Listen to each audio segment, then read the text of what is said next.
നമസ്കാരം. Raft of ഫുട്ബോളിലേക്ക് അവർക്കും സ്വന്തം. അക്ഷരാർത്ഥത്തിൽ ലാമിൻ യമാലില്ലാത്തത് എഫ് സി ബാഴ്സലോണയ്ക്ക് ഒരു പ്രശ്നമേ അല്ല. യമാലില്ലാത്ത കളികളൊക്കെ അവർ വിജയിച്ച് കയറുന്നു, ഒരു പ്രശ്നവുമില്ല.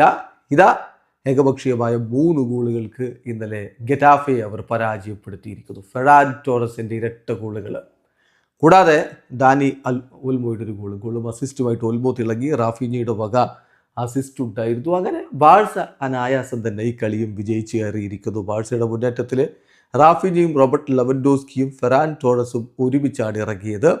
കളിയിൽ തുടക്കം മുതൽ തന്നെ ബാഴ്സയുടെ ആധിപത്യം. അതിൻ്റെ റിസൾട്ടായിട്ട് 15ാമത്തെ മിനിറ്റിൽ അവർ ആദ്യ ഗോൾ കണ്ടെത്തി.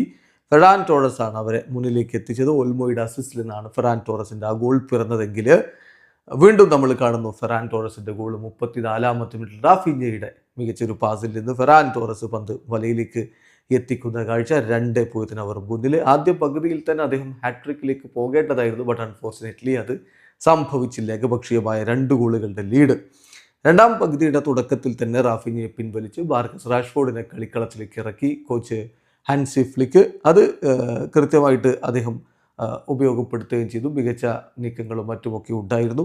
ഏതായാലും ഓൽമോയുടെ ഗോൾ പിറക്കുന്നു 62ാമത്തെ മിനിറ്റിൽ. ഓൽമോയുടെ ഗോൾ കൂടി വന്നതോടെ ഏകപക്ഷീയമായ 3 ഗോളുകളുടെ തകർപ്പൻ ജയം തന്നെ ഇതാ എഫ് സി ബാഴ്സലോണ സ്വന്തമാക്കിയിരിക്കുന്നു. ഇപ്പോൾ 5 കളികളിൽ നിന്ന് 13 പോയിന്റ്. ഒരു കളിയിൽ അവർ സമനിലയിൽ കുരുങ്ങിയിട്ടുണ്ട്. അങ്ങനെ 13 പോയിന്റുമായിട്ട് ലാ ലീഗ ടേബിളിൽ അവർ 2ാം സ്ഥാനത്താണ്. 5 കളികളിൽ നിന്ന് 15 പോയിന്റുള്ള റയൽ മാഡ്രിഡാണ് 1ാം സ്ഥാനത്ത്. വീഡിയോ അവസാനിക്കുന്ന ഫുട്ബോൾ ലോകത്തെ കൂടുതൽ വിശേഷങ്ങളുമായി റാഫ്റ്റ് ടോക്സ് വീണ്ടും എത്താം.